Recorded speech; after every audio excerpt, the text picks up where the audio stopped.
Be careful, this video is without spoilers, out of respect for the people who are waiting for it to be released on YouTube or who have not yet gone to the cinema to see it. The moment of truth has arrived. Digital Circus is that series that for almost 3 years has given us memorable moments, because today it comes to an end forever.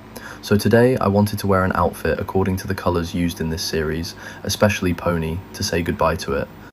I'm about to go to the movie theatre. When I get back, I'm going to tell you about my experience about seeing this finale precisely in a movie theatre. And although so far everything I've seen from Circo Digital, except its fandom, I've loved it, because I don't have any type of closeness to Glitch. So I'm going to give you my completely honest opinion, and if for me it's not worth seeing this finale in theatres, I'm going to tell you, because it's okay to support independent productions. If it is that is within our means, by paying for a movie ticket, you expect good quality in return for what you are contributing. So without further ado, let's go to the movie theatre. Let's put on some perfume, so that they don't say that Digital Circus fans smell like onions. I think those sprinkles are enough, but if we find someone with a good pony cosplay, well, what the hell is that? So, see you at the movies. I'm back. We are going to answer the question if it is worth going to the cinema to see the end of Digital Circus. I already have the answer in my head, but to substantiate it, I would like us to talk about this experience.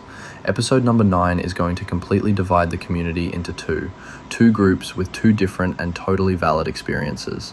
The first group that liked episode 9 because they agree with the fate of all the characters, and it did not bother them that there were loose ends and that many other things were decided off screen, because they are most likely giving more value to the emotional moments, of which there are quite a few, as well as the focus that there was on the development of certain characters specifically for this one. Episode, closing all of his character arcs in a way that is consistent with the message that this series wants to convey, and if you give more value to all of this, your experience will be very good in theatres. On the other hand, there is the other group that is not going to like it either, because they expected an outcome for the characters or for the story in a different way, or on the other hand, very different than in this episode, not because of the moments it may give you, but as a whole that makes the experience not the best. And since I cannot be very specific in this video, so as not to incur spoilers, we are going to develop this last part. And to begin with, being in the same movie theatre with people who are fans of this series, who know the references, becomes an experience that is no longer individual, as it was when one watched the episodes on YouTube, but it seems something different, which is complicity. Well, that would be a positive point. The negative point to that is that this complicity only appeared in the part that they projected on episode number 8, and that is that for those who do not remember, this movie that is being offered in theatres is going to start first with this fish guy telling you not to spoil anything, second with a recapitulation of everything most relevant from the pilot to episode number 7, that will be approximately 5 minutes, and from there, episode number 8 begins, episode number ends 8, and just as if it were a YouTube episode, they cut the episode, the intro of episode 9 begins, and then it develops.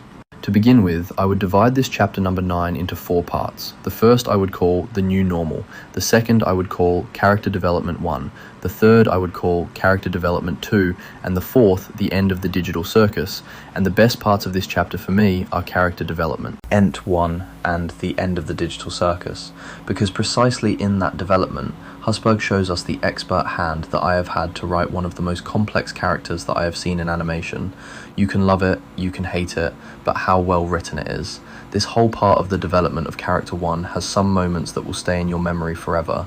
The time and effort was taken to explore it in all its layers. They have practically shown it to us Ent naked, and if they let us see a certain scene that involved 2 of the characters, a key and a room, then we would have seen him completely and literally naked. Here I have only applause for Husberg's with the execution of said development. What can be criticised about this part of the chapter is that the climactic moment would have had a greater emotional impact if in the first part, which is the new normal, they had not plunged headlong into melodrama. And that is that when you give so much importance to so many moments, in the end a transcendental moment loses the importance it should have. And that is that one is not going to see a work of art to see the character suffer, because otherwise there would be something wrong within us. Or you would be a fan of Spider-Man or the creator of Chainsaw Man. But rather, one will see how despite this suffering, the character fights to overcome his obstacles. They may succeed in their attempt to overcome them, or they may fail, but precisely that struggle makes one identify, empathize, and want them to succeed, and not see them constantly crying and suffering. And unfortunately, that is a lot of what happens in part 1, which is the new normal. Another positive point about going to see it in the cinema is that you can observe the magnitude of the entire phenomenon that Digital Circus has been since it began as a pilot until reaching the cinema chains of practically a large part of the entire world. And that feeling that you are part of something enormous and the nostalgia of having seen this whole process from its beginnings gives a quite warm and comforting feeling. And the negative point to that is that that feeling fades as you watch episode number 9. Another positive point is that there are small details that have improved within episode number 8. Almost in its entirety, it is remastered so that you can see all the details and impeccable animation on the cinema screen. They have added some extra shots of yaks, small moments that seem imperceptible but that improve the experience of episode 8. If anything, there would be something to improve, because that episode was cinema. Just to tell you that the best thing about the experience of watching the conclusion of Digital Circus was precisely watching episode number 8 and realizing how wonderful it was. And now on the negative point, in part number 3, which is the development of character 2, there it seems to me that there are the greatest number of flaws in what has been written in the entire series. Things resolved off screen, many loose ends, everything very rushed as if the limit had been 9 chapters and they couldn't release more. The truth is that this character development too deserved more time. Let's abstract one day, and what will you be left with? Goosebumps seems to have confused the difference between drama and melodrama. Drama is what we have been seeing throughout the series that is related to the psychological response of the characters to situations that are going to conflict them. But melodrama is that the characters are constantly trying to establish emotions in the audience. And this is not appropriate because you make the audience exhausted, because if everything that happens to me makes me cry, then the person watching me will think that I cry for everything, and it's not that I am crying because what is happening is very strong for me. I'm speaking strictly scripture, because if you see those kinds of things in fiction, you are going to say at what time you stop crying, and start fighting despite your tears. And the end of the Digital Circus, the last part of this chapter 9, the truth is coherent as I told you at the beginning, and it will make the fans smile. Because the truth is, all these creatures have been through so much that the ending encapsulates everything they deserve, without departing from the main message of this work of art. You've got some time, son of a bitch, always with the same thing, that LOL, that Fortnite, man, shut up, you scare the old ladies. It depends on taste whether you like what happens or what doesn't happen. But what is totally objective, and everyone can realize it technically, is that how things happen is totally chaos in the worst of the senses. And one of the big problems of this episode 9 is called narrative. And for those who do not understand the concept of narrative very much, I want you to imagine that there is a joke that is very good, that is first told by a person, but it does not make you laugh. Go, and then someone else tells it and it makes you laugh to death. Then there is a really bad joke that one person tells and you make this face, and then another person tells it to you, and even though the joke is bad, that person makes you laugh. What is the difference? How do you tell it? And that is the essence of the narrative. You have an established plot with events that are going to happen. Now how do you tell them? To make the audience go through various emotions, and the communicative intention of said plot arrives in the way with the intention that you planned. And this is precisely what happens with this episode 9.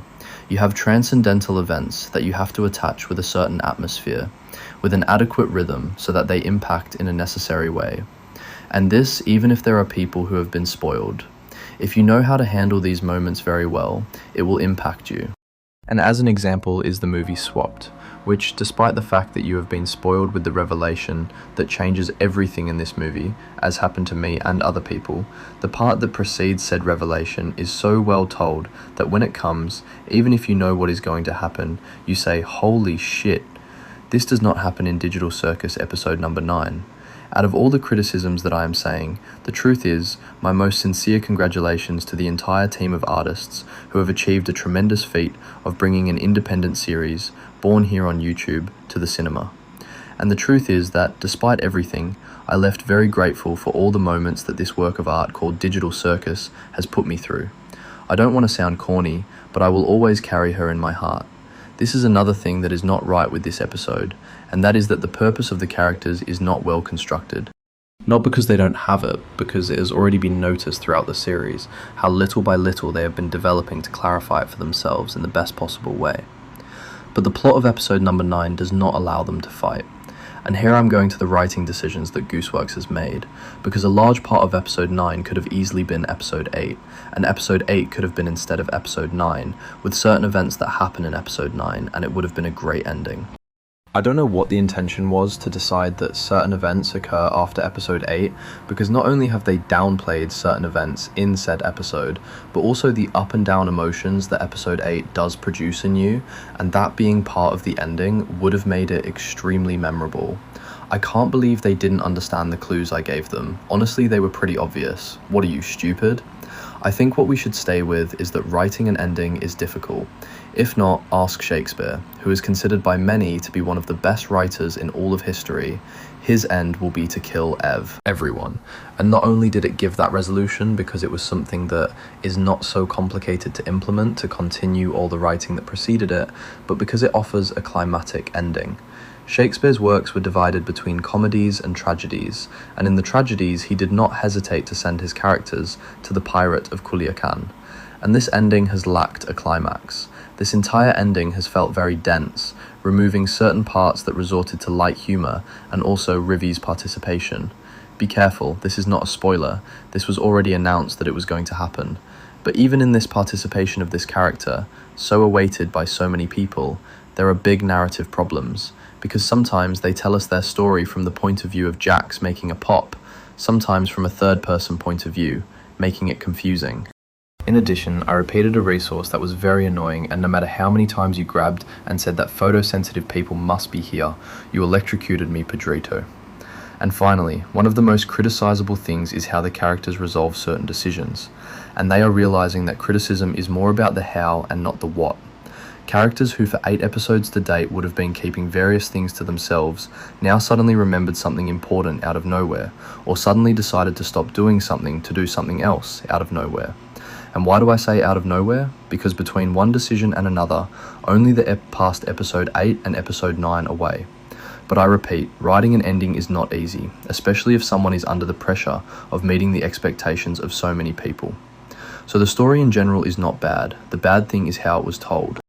If you pay attention, there are movies that sometimes start from the end and go forward from the end to meet the present. For example, Christopher Nolan's films are not linear, but rather jump in time, because he wants to tell them that way so that you get certain emotions that you wouldn't have if he told them in a linear way. So the order of the factors, or how they count the situations, does affect the viewer's final experience, and it seems to me that that has been the big problem with Goosebumps. Believe me, if episode 8 had been the finale, and much of the events of episode 9 had been in episode 8, it would have been a complete ending. But unfortunately, things have not happened that way, and many people are going to encounter an ending that will make them feel saturated.